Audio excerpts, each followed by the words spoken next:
we built a website. And if anybody was going to take time to find me and to get exposed and send an email to say, hey, can you show me this listing? They probably bought it.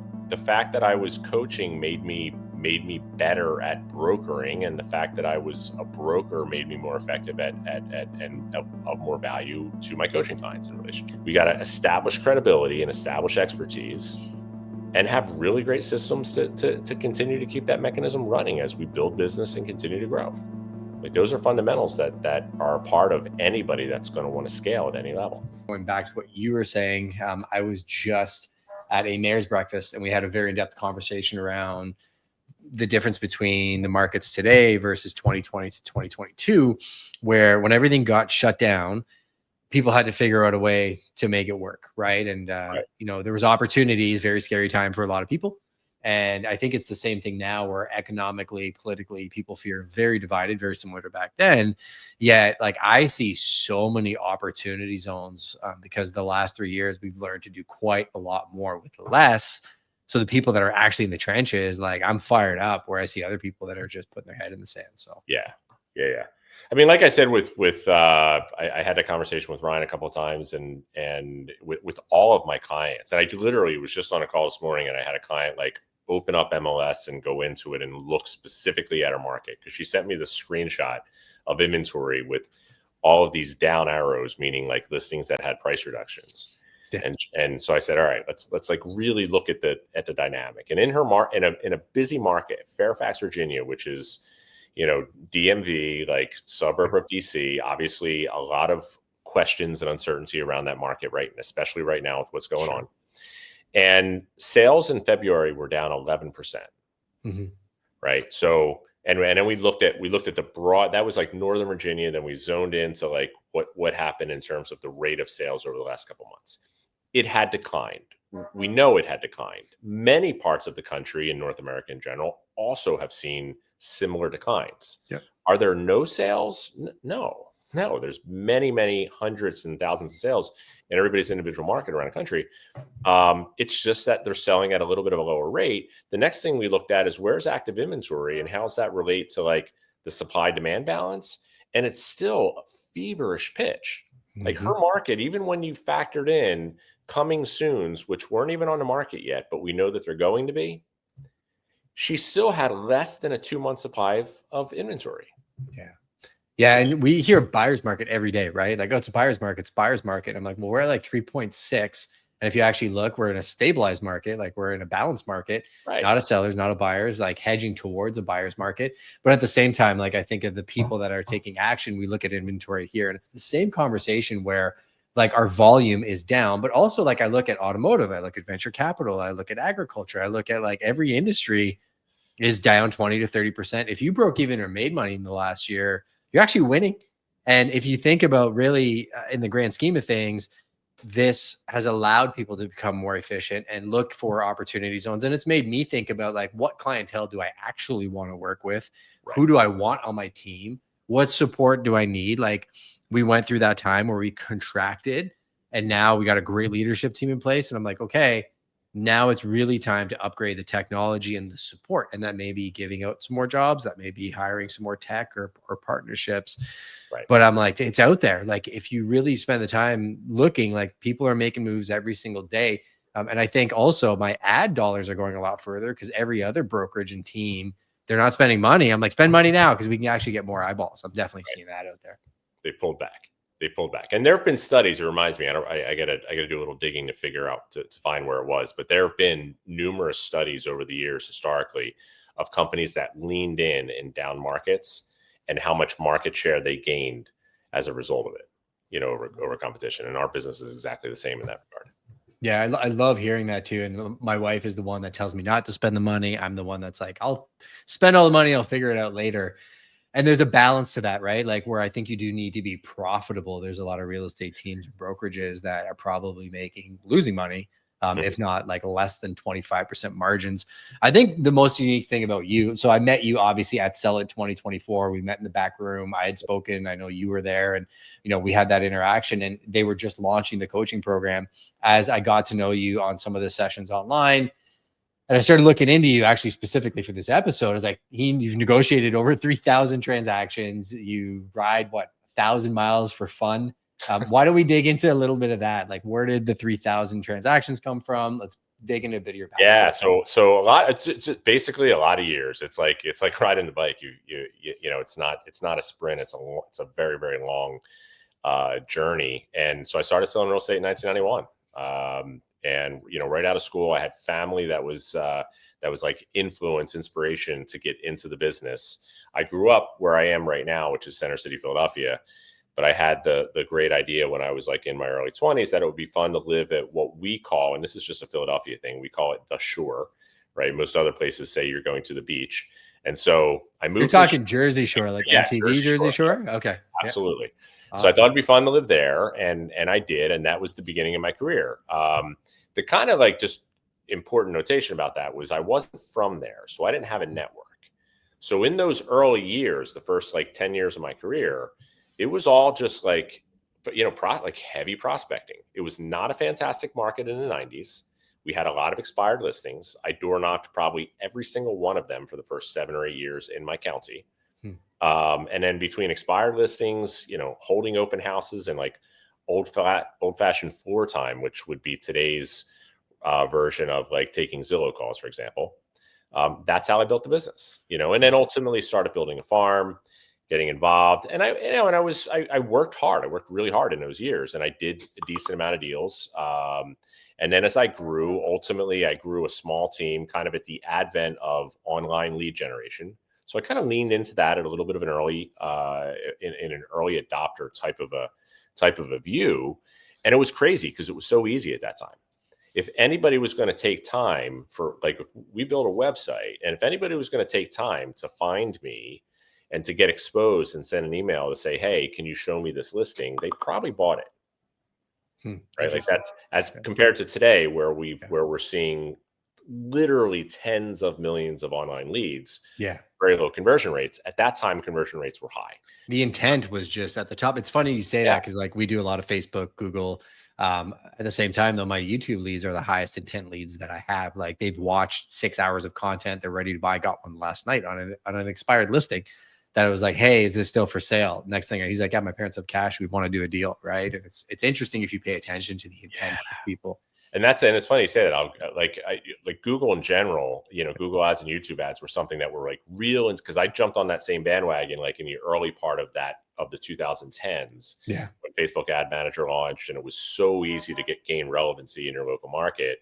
And Google at that time to me was both intimidating as well as Facebook was just easy, you know, and it generated leads and we made money. Now, like, yeah, that's the play. Google and YouTube are such great values, and you can be so much more specific in terms of who you're trying to get in front of. So we, you know, grew the team like the early 2000s. I opened a brokerage in 2006 that I ultimately sold in 2020. But during that time, I continued to run, you know, my own business as a team. Leaned heavily at a couple different times into REO, like institutional listings, clients like Fannie Mae, Freddie Mac, sure. Wells Fargo. That was a big part of that next of the 2010s because my market in New Jersey was number one in the country for homes in rate of foreclosure immediately post 2008, 2009 crisis. So, and then in addition, my county was the number one county in the country. So we had a really, really high volume, leaned into those relationships, sold about 1,000 bank foreclosures between end of 2013 and 2018.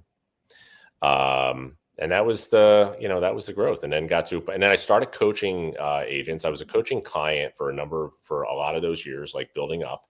Sure. Started coaching in 2016. And that's really where my like, you know, greater satisfaction, the combination of like having done it for a long time and having, you know, been in those trenches, so to speak. And then at the same time, just enjoying the relationships of having coaching clients. It's a different relationship, right? Coach to agent as opposed to broker to agent. I still enjoy that. I've also kind of scaled back a lot and operate more I have a partner now that I work with like a co-principal type of relationship with the team. He does more of the day to day. But the relationship that I have with coach to client is just something that I enjoy. It's a partnership where it's just a different engagement that we share. First you learn, then you earn, then you return, right? And I think when you have that perspective at the end of the journey, it's funny you say that. So we opened to an expansion market, Exeter, Ontario. It's 20 minutes down the highway that way. Okay. Young kid, John Baker, and old hockey. He grew up as a hockey player, very competitive, and did a great job 2020 to kind of 2022, 2023, expanded, owns multiple businesses now. Like this kid's got to be, I don't even know if he's got to be 30 now. But he owns a contracting business, an HVAC business, a lighting business, a flooring company. He's an investor, builds apartment buildings, like development, but a phenomenal real estate agent. Yep. And similar to your story, I looked at him and I watched him, and he was a competitor. And over the years, we developed a friendship. And last year, I was like, dude, you have so much potential. You need help systemizing your business and building your team and brand. Like, I'm probably going to regret this because I'm training my competitor, but we should partner up and I'll teach you how to do it. Right. And then I actually think that you'll be much happier. And I spent an hour and a half with him yesterday with him and his team. And it is absolutely that. Like, he's not a competitor. He's a collaborator. Like I was able to partner him with one of my agents on my team. Right. And shortcut like massive mistakes I made. Like I ate crow and I'm like, dude, I did this wrong hiring. I did this wrong setting up my team, not talking about contracts and splits, people stealing clients, leaving, all the nightmares I had. And I'm like, I'm going to save you 5 years. The benefit is we build an ecosystem together, and like, it's going to be fun to watch him succeed. Is it similar for you with people? It is. It's a fulfilling kind of return. I like the learn it, earn it, and then return it. Right. Like that is a regard. A lot of times when I've spoken to some of the coaches that just became coaches for the first time, I kind of likened it to the idea that, it's obviously it's a different business. We still have massive opportunity as a real estate salesperson. I still say today, like whether it's you or me or Ryan or anybody else that we talk to on a regular basis, the thing that pays us the most is still the same, which is sitting at a seller's kitchen table. For sure. So that's a reality. Like that's going to, you can scale different businesses in different ways, but that's still going to be the highest and best overall use of most of our time, unless we star on Netflix, for example. That might be different. Maybe. Yeah. I mean, it's a piece of his pie. We're going to dig into some of this. Like I am really going to kind of pick your brain on the coaching side and like things that you see as consistent signals of success, which we'll get to. But I think if you look at a guy like Ryan, because we both have a relationship with him, I think he realized, well, what makes him unique? What fills his cup? He loves media, he loves branding, and he loves expansion. So he found a way to stack the efforts. So all roads lead back to real estate. That's where he's going to make the bulk of his money. But these other things that he does are also streams of income that generate more attention for his main core competency, right? Correct. But in that regard, and even though that's an amazing, exposure point and exposure opportunity, at the end of the day, he's still sitting at sellers' kitchen tables from time to time. For sure. Yeah. And that's a reality that doesn't go away. But sorry to cut you off, but actually just to that point, I think that's why he's successful, because so many people, when they achieve success, they decouple from the craft and then they kind of lose touch with the craft, where still having your hands in the sauce a little bit and seeing what's happening day to day, I think is a strategic advantage. But you're in the trenches. I said that for years, even when I owned a brokerage. Like the fact that I was coaching made me better at brokering, and the fact that I was a broker made me more effective at of more value to my coaching clients and relationships. Yeah, so true. The two kind of work together. But I use the analogy of, I don't know if you've got friends, or obviously the systems are different to an extent, but like when we look at our judicial system and judges. In my experience at kind of local levels and city levels, a lot of the judges that I've known over the years have been people that haven't necessarily pursued, like they're typically obviously older. They've been in the business for a long time. And the one common denominator that I saw from them is they had great law careers, and they just got to a point where they wanted to have an impact. They didn't need to necessarily do the daily grind, right? But they enjoyed having the opportunity to give back to the system that they built a career and earned a living on for so many years. Yeah. And it's kind of like that a little bit. Like it's not necessarily the highest and best value in terms of time that's still sitting at a seller's kitchen table, but the level of reward and return that we get from seeing somebody else grow and achieve like great things that they're trying to achieve is that's where the fulfillment is. Just, it's a different conversation and a different experience. Yeah. And I think long game, you realize that, again, you're building more than a transaction, you're building an ecosystem. So while objectively your paycheck at the seller's kitchen table is going to be a large sum of money for time deployed, I was trying to explain to one of my guys today, I have another employee that runs a property management company. I'm like, well, guess what? Like, beyond our splits and what you pay me in transaction fees and me sending you business, let's forget that exists.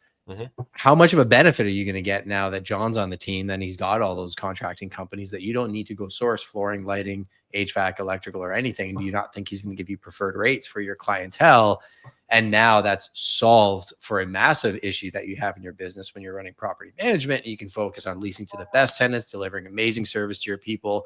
And the net benefit as you grow the ecosystem really becomes tangible, right? And I think when you get clear on what you're trying to accomplish and your core values and the people that you want to have around you, you can bolt these things on that maybe directly, if you looked at it, you're like, I'm losing money doing this. The Prime People podcast, like, I do this because I'm naturally curious, but I'll learn something from you that I'll bring to my sales team, which will result in 10 more sales this year. Like, that's what people don't understand, right? Yeah, totally. And I was talking to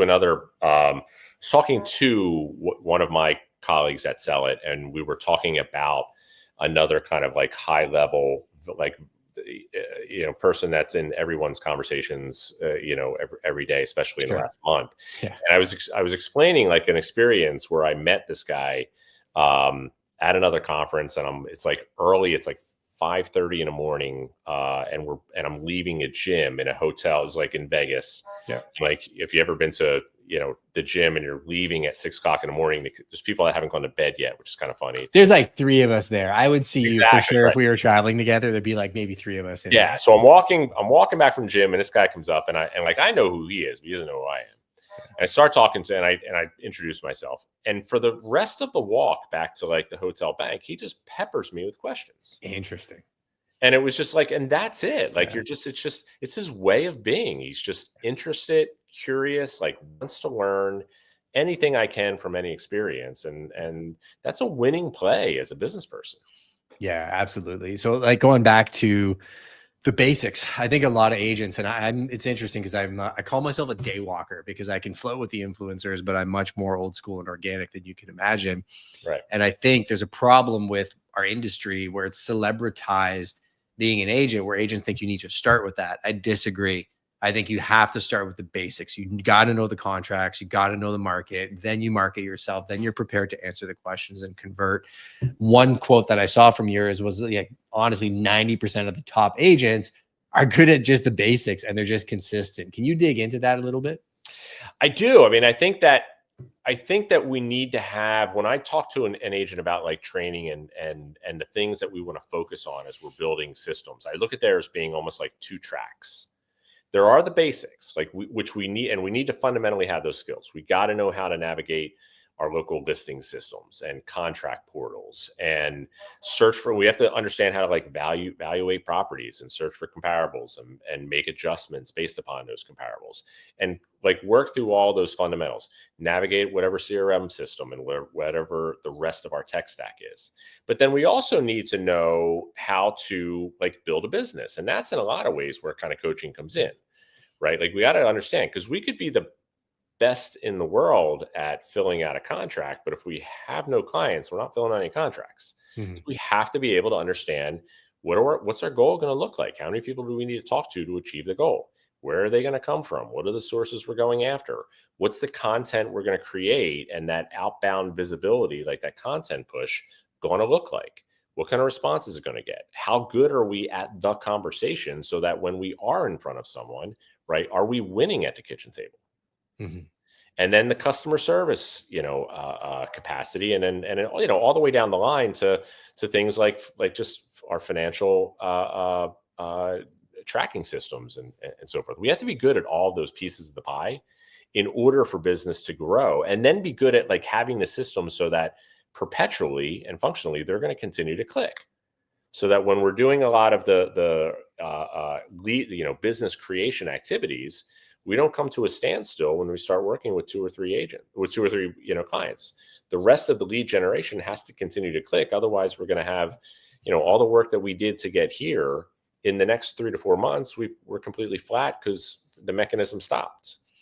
And that just becomes a systems scenario. But yes, I agree. Like we focus, like so many focus on vanity type metrics of like the idea of being viral or being famous, and not recognizing that it's still like it's core people to people business. We've got to be 100%. Talking to people every single day. Yeah. I brought down 2 of my guys to sell it last year. And I said to them, I said, like, you're going to get caught up in a lot of the glitz and glam of the environment and the people you're going to see. Don't let that stop you from going and talking to people and making real connections. Because I said, like, it's great to do these types of things. You're going to get some great marketing pieces from it and some great knowledge. But the relationships that you can walk away with, Rob James from my team was just in Miami, ended up going to tour the Mercedes building because he made a connection while he was there. Like, seeing that come to full effect because you're intentional about where you're deploying your energy, I think is absolutely critical. And I think there's a place for both, right? There's a place for doing the work, building the business, a place for marketing, a great place for social media. Because the other thing I heard this morning that I thought was so true, the algorithm is going to show you what you want, right? Or what you've been watching. And the reality of all algorithms these days is I spend a lot of time hiding, unfollowing, or just pushing stuff away that just is not in my sphere. I guess, how intentional are you when you were goal setting, or when you're goal setting for your clients, on setting that vision on what do you want to achieve, and putting some guardrails around that? I think real clear on, I want to be real clear on what it is they want to achieve. 2 things. One, what it is you want to achieve. And then 2, like, what's going to be the actual plan? Like, how are we going to architect getting there? Which is going to include, who do we need to get in front of? Like, who are the conversations we need to be having on a daily basis that are going to support the business goals that we want? So identifying like where that's coming from, and then who that audience is, and how are we best going to be able to get in front of them? That's got to be part of the vision. Because at the end of the day, we're not talking to people. We're not going to set appointments. We don't set appointments. We're not getting contracts signed. Like, it all just starts there. For people looking to fill their pipelines, what are you seeing being suggested, and what's working today in terms of getting in front of people or getting people to call?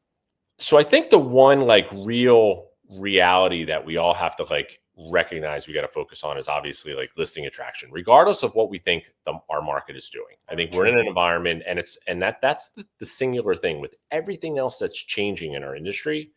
The singular thing that stayed the same is, if you control inventory and you manage having an ability to attract and focus on listing inventory, your business is going to scale, right? You're going to be able to grow and continue to achieve. So focusing, like having focus centered around what are going to be the highest likelihood, like the best use of my time as it applies to like focusing on seller attraction. For most, like our foundation source is going to be our database. Like, I think we got to, like, I really encourage people to focus on like recognizing that relationships that we have are our absolute most valuable assets, right? The one really interesting thing that I'll share with clients a lot of times early on is you look at the most valuable companies in the world, right? Google, Facebook, or Meta rather, Amazon, right? Like their values are established based upon relationships. And that's like, ultimately that's it. And so, and the value that they can bring to monetize those relationships, we have to take that same page from the same book and recognize that our relationships are not only what's most valuable, but that's also what all the disruption is about. It's about relationships, right? One of the really interesting headlines that has gotten a lot less conversation, but it's been one of the more interesting ones to me personally, was CoreLogic's investment in Keller Williams, right? Arguably biggest data company in our industry, recognizing that they're making a massive investment in the human aspect of the transaction. Doesn't matter who the company was, I don't care. But they made a massive investment in agents, like wanting to be in putting the investment in the dollars with the people that are going to be face to face with buyers and sellers, as opposed to the direction that so many others have, like Redfin, tried to disrupt and interfere with that relationship. They made an investment and saw that this is realistically, we're not replacing that human experience. It's what buyers and sellers want. Right. So they're creating that scenario where now we want to be face to face. Like, we've got to be face to face and attracting those buyers and sellers. Our database is absolutely going to be source number one. And then like, it's a matter of what are the other sources that are going to be really great opportunities in our individual markets. One example, there's been a lot of conversation around expired listings. Right. I started my career that way. It was a source that was available. It was the low hanging fruit, or whatever other like metaphor you want to share for it. But that you have people that are trying to sell something, wanted to sell something. It didn't happen. In many cases, they still want to sell.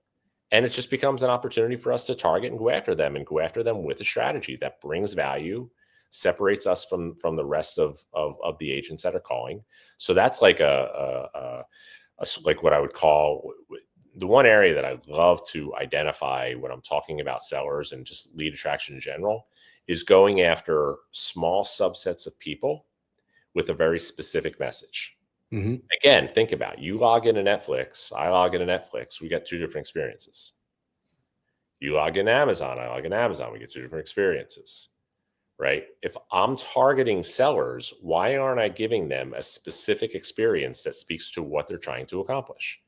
Expired listing is easy. Like but another example is absentee owners, right? You mentioned your client or colleague that does property management. If I approach all of the absentee owners within a specific geography that I want to work with a message that speaks to the fact that they're an investor,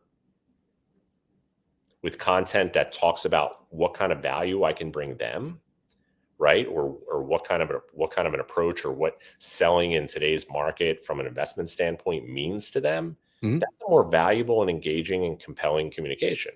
It's going to be much more likely to get a response. If I go, one of the areas that I work with a lot of clients on is long tenured owners. We know we're moving, and this has been for like a number of years. We know we're moving into a period where we have more people than we've had in several decades turning like 65. I don't know if you've heard like the expression that's being thrown around a lot is this silver tsunami, right? Like there's a lot of people turning 65, which means a lot of them are long tenured owners that are ready to downsize. Yeah. And in many cases haven't for the last 5 years, because a lot of them just been confused about what to do or where to go, right? A lot of inventories are undersupplied, and they just need help, like with what are those pain points? Help them deliver communication that's gonna relate to what kind of response am I gonna get. I had a client last week that, or like 2 weeks ago, she's doing seller seminars, and while doing seller seminars, she was getting like, and she farms, right? She's got like a 1,500 home farm, and she's inviting them to these seller seminars. She's getting okay responses. So I had her go into her farm and identify who were all of the owners out of that 1,500 that owned the home for more than 20 years. And she came up with a number that was like, I forget what that number was. It was a good couple hundred, but she didn't have time to get like personalized communications to all of them. She got like a little over 100 out the door in advance of her next event. And they were like hand addressed, personal invitation that talked about like unlocking the keys to downsizing, or downsizing like effortlessly. Like it specifically spoke language that spoke to them. Yeah. She ended up having like 11 or 12 attendees of the 100 people that she mailed to, and set 2 listing appointments at that seminar. Interesting. It was just specific to what the pain point was for what they were looking. So that like small subsets of people with a specific message is just, again, it's a page, like we're operating in smaller scale than Amazon, but it's effectively the same concept of delivering a unique experience based upon what that consumer, where that consumer is. Well, I've joked, somebody asked me once, who's your biggest competitor? And I was like, Jeff Bezos. And they're like, what do you mean? I was like, well, technically, like I'm not in competition with any other brokerage, because I'm not a brokerage. I'm a company that specializes in sales and marketing. And Jeff Bezos can buy Berkshire Hathaway, put agents in a factory for 1% commission, and just use cheap and fast and dominate that marketplace. But he can't compete with me with my local knowledge and my local relationships, the people that I've let in when I used to run the restaurants, and the effort that I've put in to know the intangibles. And what you said is bang on, because I go back to the property manager. I thought of a marketing pitch that he could do easily is, are you a landlord looking to lease one of your vacant units? Stop. Don't rent it out. It's actually going to be easier to sell your property if it's vacant. Want to know why? Call me at this number, QR code. Yeah. Right. So you give them a hook, some polarization, and then some type of solution. And I think you're not selling them. You're guiding them through the process of saying, you may be surprised at how investors look at vacant units, because in Ontario, Canada, the Residential Tenancies Act heavily favors the tenant. So once you have somebody in place, you don't have the flexibility to do what you want with the property. So some investors are out there, and that guy that was leasing that unit online wasn't even thinking of selling, may actually be a seller. He just doesn't know it, which is what you're speaking to, of getting very specific with your marketing versus me getting a photo op with Ryan Serhant saying, hey, use me, I'm the best agent ever. Like, I joke, the photo op with Ryan, as good looking as he is the least valuable thing. The knowledge that I've gained from him, the gatekeepers, the people around him, people like you in the community, so valuable. And like, this is another thing I wanted to ask you about. I own the company. I have a team. I do all the things I do, but I all feel like I'm just getting started. And I show up to every single training. Like, I do as much as I can to come into all the webinars, but when Ryan does his live, I'm there. Yeah. And there's like maybe 3 to 5 of my team members. How do I get the other 20 there? Because if I'm there, I feel like they should be, but I just don't see a lot of people in the industry, and not being hard on my team. I think more the entire membership, man, they're missing such opportunities to be in the trenches, right? Yeah, so much. I mean, it's there's two things there that kind of like popped in my head. I want to talk a little bit about like credibility, because I think there's such importance that we have to focus and recognize on credibility and what our reputation in an online environment in general, but specifically an online environment, and what that opportunity means to us, and how we want to occur for people that are considering hiring us. But as it applies to the industry, like, it's still a really low bar of entry industry, and it's probably never going to change, right? It's and I know it's a little bit different with you guys, but here it's like it's incredibly easy to get into. And the analogy I use in a lot of cases is like when you're growing up and you try out for like the soccer team or the baseball team, like not everybody makes it. Yeah. And you can apply to school, or you can apply to grad school. Not everybody necessarily gets into the one they want to go to, but pretty much everybody eventually passes the real estate test. So like it becomes very easy to get into, and then like people recognize, and then you think back, like why'd they get into it? Like they see, glamorous pictures on television. It looks easy, right? You think you've got this incredible flexibility. Nobody's asking me to clock in, and it's like the greatest thing. But then they get into the business and they realize that it's not that easy. It's you have to run it like a business. You can't clock out. Well, you can if you know how to run it like a business, but you if you don't run it like a business, you can never clock out. Your clients are always calling you, right? True. But you have to be able to build and recognize you got to do the work on an everyday basis. And it's so easy to you're not being held accountable under many brokerage environments. And so it's so easy to just never get out of starting blocks, for sure, or fall out when you do. Well, part of the reason I shared that is my team will be watching this, and it's a reminder to all of you watching. Like, we do our goal setting every year. We try to check in quarterly to how are you tracking. But you told me you had ambitions. Well, okay, what actions are you taking to take you closer to those ambitions? Check your calendar, check your bank account. I pay for your Sell It membership. So if you're not using it, no problem, I'll disconnect it. But you're missing an opportunity to consistently get better at your craft and execute. And I think that's one reason why they're here, is I'm willing to tell them that. And I'm sure that's why people hire coaches, is to check in and be like, hey man, we talked about this a month ago. Where are you at on that execution? Oh yeah, I really got to do that. Like, that pays off the coaching fee right there. Absolutely. Right? Yeah. And that when the other owners and team leads that I coach, like I want I want your value proposition as a team lead or an owner to be based upon and predicated upon like the mentorship and the counsel that you give them. Sure. That's a strong relationship. That's what builds culture. That's what allows you to continue to grow. It's not just about any of the other, again, like not that it's vanity stuff, but things like, Sure. I don't want the value proposition just be solely built upon things like leads, right? It's not going to be enough. You got to, like, they want guidance and support and, and culture and doing the work. Like, it's funny. You'll use, if you see things that I share socially, you'll know, like I say to people all the time, there's two things you're going to recognize real fast. One, that I spend a lot of time on a bike, and two, that I like to cook. Yeah. Right. I've spent a lot of time. I like to eat good food, and it's like, it's my way of almost like kind of like, like decompressing, if you will. Like, it's my checkout. I just enjoy doing it. But do you know the name from the restaurant business? Do you know the name Evan Funky? No, I've never heard of it. So Evans, and I didn't know who he was either until probably about 4 or 5 months ago. But he's on the next series of Netflix. Oh, Mother Wolf. I've heard of his restaurant. Absolutely. Actually, I'll share my screen and I'll show the viewers. If you're listening to the audio podcast, please go over to YouTube. That's where we share all of the visuals. And you can see Mr. Anthony, the site for Evan Funky. Wow, he's a craftsman. Wow. So what's cool is this guy, like, he starts off and he wants to learn how to master the art of just like making pasta. Interesting. Literally by hand. And he goes over to this and learns from, like, effectively like a grandmother over in Bologna, and he spends a couple of months there, like, learning how to craft and make it. And then what's really interesting, and he talks about in the episode of Noodles on Netflix, and he was exposed to me. There's a restaurant guy from here in Philly that I'm friends with, who shared it on a story, and I was like, oh, if this guy shared it, it's credible, right? Like, I'm going to check him out. So I watched the show, and it was just really wild, because all he does is goes in and makes pasta every single day.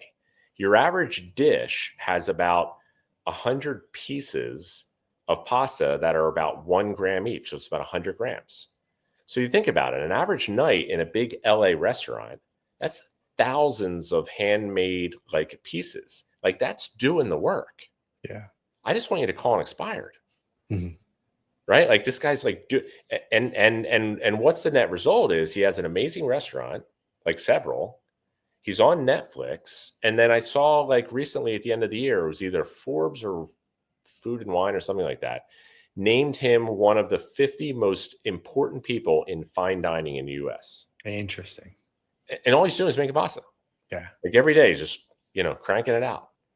And I say all the time, like, somewhere in your favorite restaurant in your town, today it's 20 at 2 p.m. Eastern time.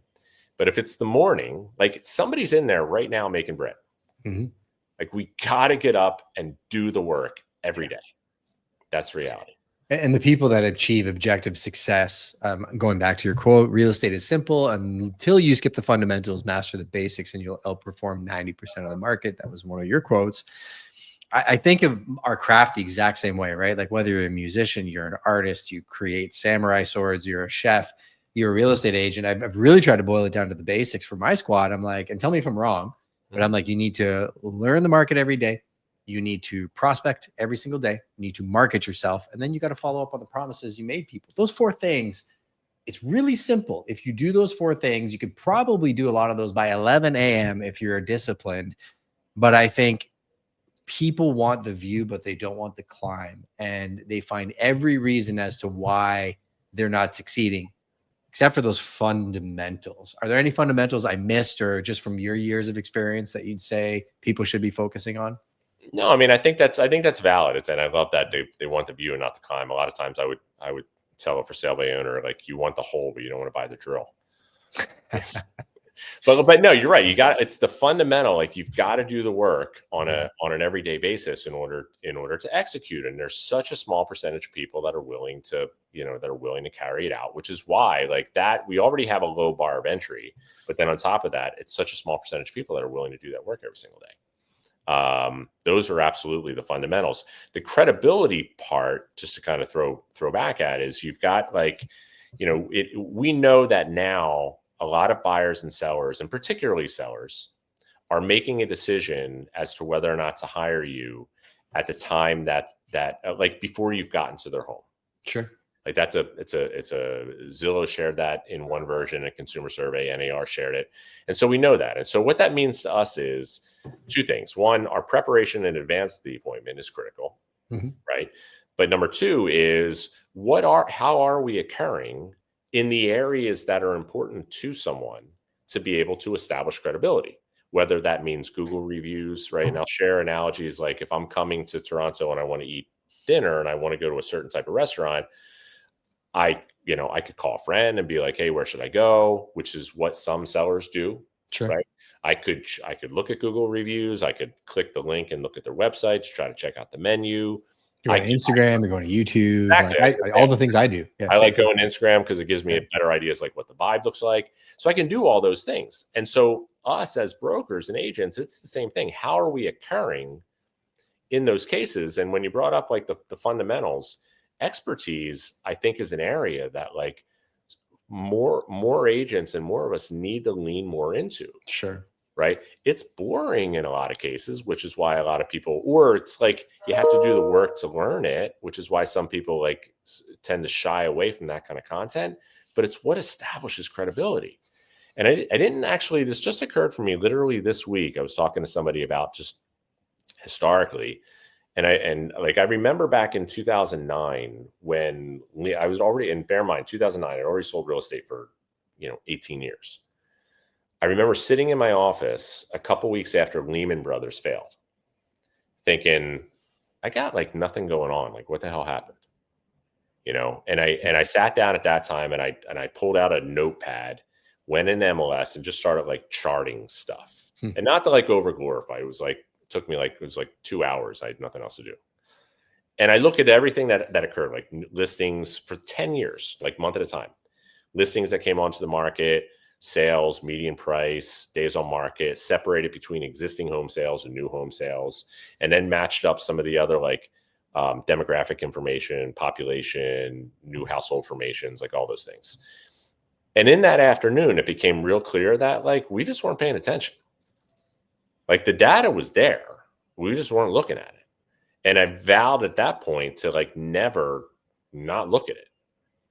And then it like what occurred for me this week that I never really thought about before, that was also like 09, right? Facebook came out in like 08.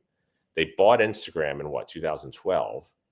So that's when content creation started to really gain shit, take off. And all of my focus at that time was on data. So that's all I shared and positioned myself as an expert in my market. And during those years, like nobody was quoted more often in my local market than I was in papers, because I was just generating reports, sharing them with press that I knew, and just like rinse and repeat over and over and over again. And it created a level of credibility in that, in that market among my clients and audience that I was after. That is, and especially that was also like at a time when I was heavily focused on default servicing. And so I established myself as an expert as it applied to like, the loss mitigators and asset managers that I was pursuing. And that was a big part of like what the build is. So like expertise is we're gaining as like we're tying a knot on like we got to do the work. We got to be willing to have conversations every single day with the audience that we want to attract. We got to establish credibility and establish expertise and have really great systems to continue to keep that mechanism running as we build business and continue to grow. Like those are fundamentals that are a part of anybody that's going to want to scale at any level. And how do they implement that discipline so they know what they want to achieve? You've given them the items they need to. How would you recommend agents implement it so it's something they can grow into and not feel like a failure if they're not doing it every single day? Yeah. So I think that the one thing that we have a problem with as not just agents, but like, like humans, like we live in a society, like we live in a really noisy environment, and it's so easy to get distracted and go down a rabbit hole. And, the Eagles are in the playoffs and like that checks me out for a couple of weeks and joking, of course, but like we're so distracted in so many ways. If we're not really clear on an everyday basis as to what our objectives are and what are those little like non-negotiables that we just got to like check those boxes every single day, then we're going to have problems. We're going to wake up. Like I'm going through quarterly reviews with clients right now. And I'm saying like, I want to go through this and I want to know how are we trajecting towards our goals? Because what I don't want is for you to wake up like at the end of May and be like, what the hell happened this year? Mm-hmm. right? Because you know what it's like at the end of May, like the end of summer's around the corner. It's going to be a blink of an eye.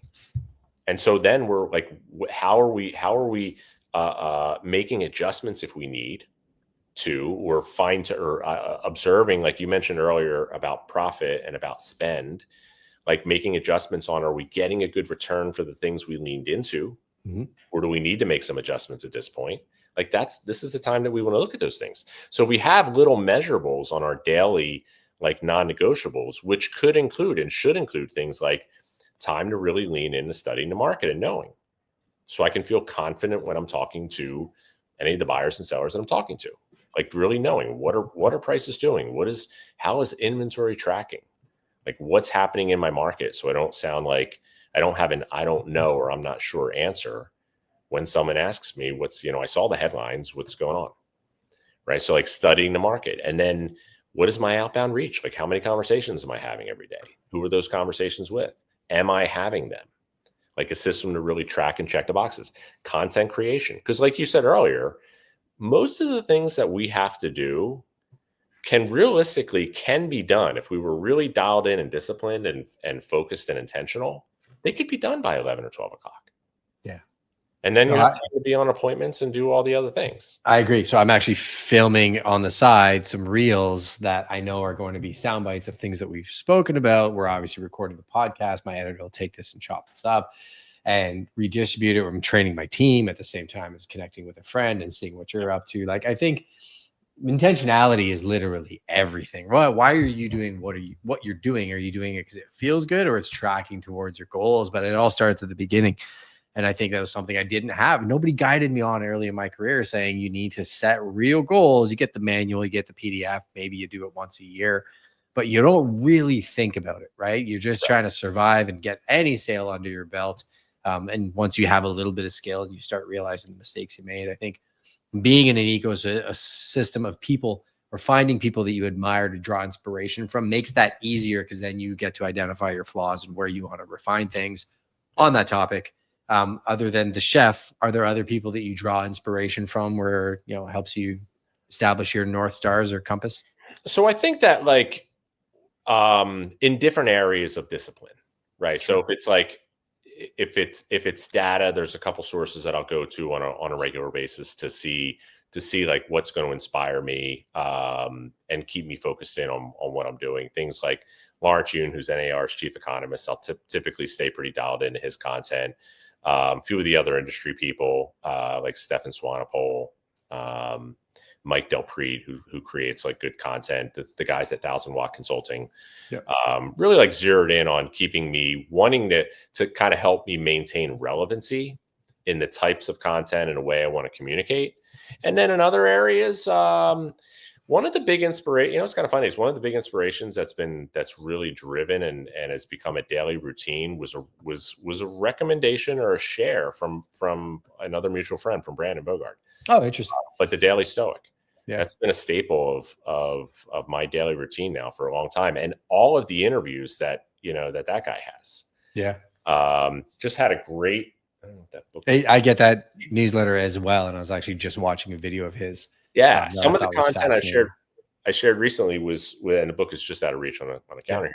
But George Raveling, who's a kind of a legendary basketball coach, and it's like sports personalities in general. I'm a big sports fan. Sure. So those kind of things are like inspiring and motivating. But a lot of it comes from those conversations. Like that's a wild story. And he just co-authored a book with Ryan Holiday, who's the author of the Daily Stoic. Yep. Co-authored this book with George Raveling called "What Are You Made For?" And just really, really incredible. One of the things that I shared recently came from that book. So his story is he was became popular as a college basketball coach, and then was offered a very high position at Nike that he felt very underqualified for.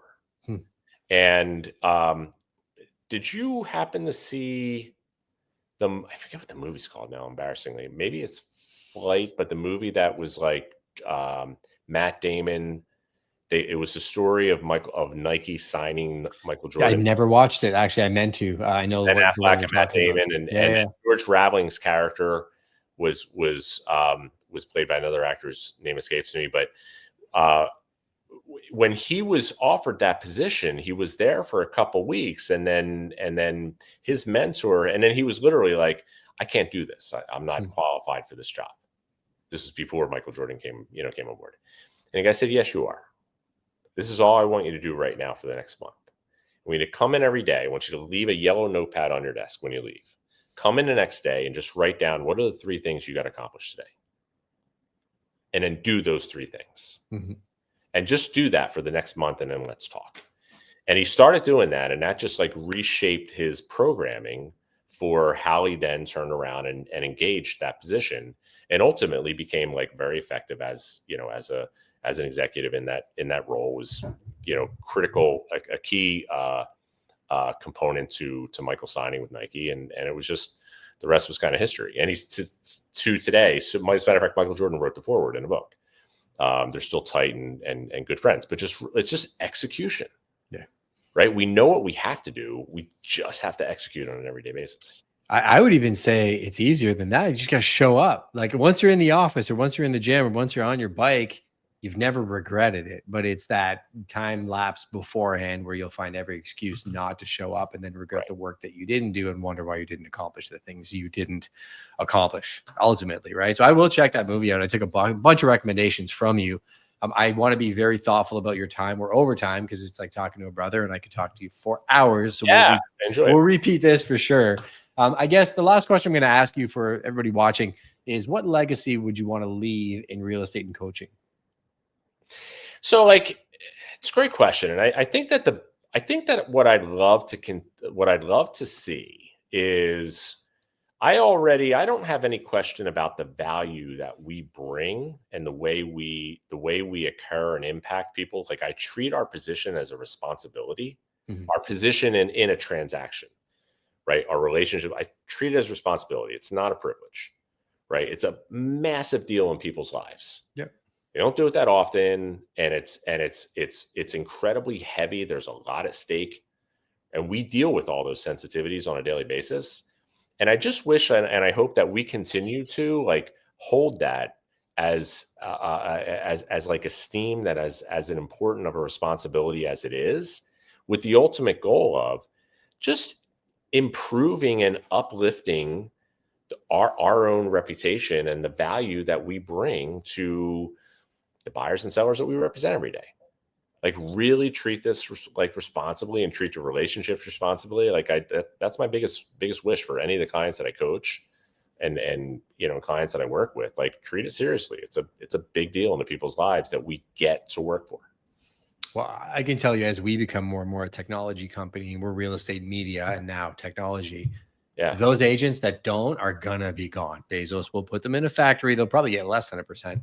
And I think the ones that are going to be left are the ones that are incredibly high value, that have tons of strategy, negotiation aptitude that the AI won't necessarily have, and context. And I think technology can make you more human, or it could take everything away from you if you don't learn to use it. So appreciate you spending time here. Anybody that wants to connect with you, where would I be sending them? So Instagram's easy, just my first and last name, although that's not necessarily easy, but Anthony Delicandro. That's probably the best way. I'm on Facebook, I'm on LinkedIn. And yeah, emails are easy, anthony@sellit.com. I'm liking a whole bunch of your posts because the algorithm's not showing me your stuff. I am also a chef and a foodie in a massive regard, so we'd have a lot in common. So maybe we'll get out, eat some food, do another one of these in person, or I'll see you maybe next year in NYC. And till then, go Eagles. Thank you. Yes, sir. Thank you, my friend. All right. Have a good day.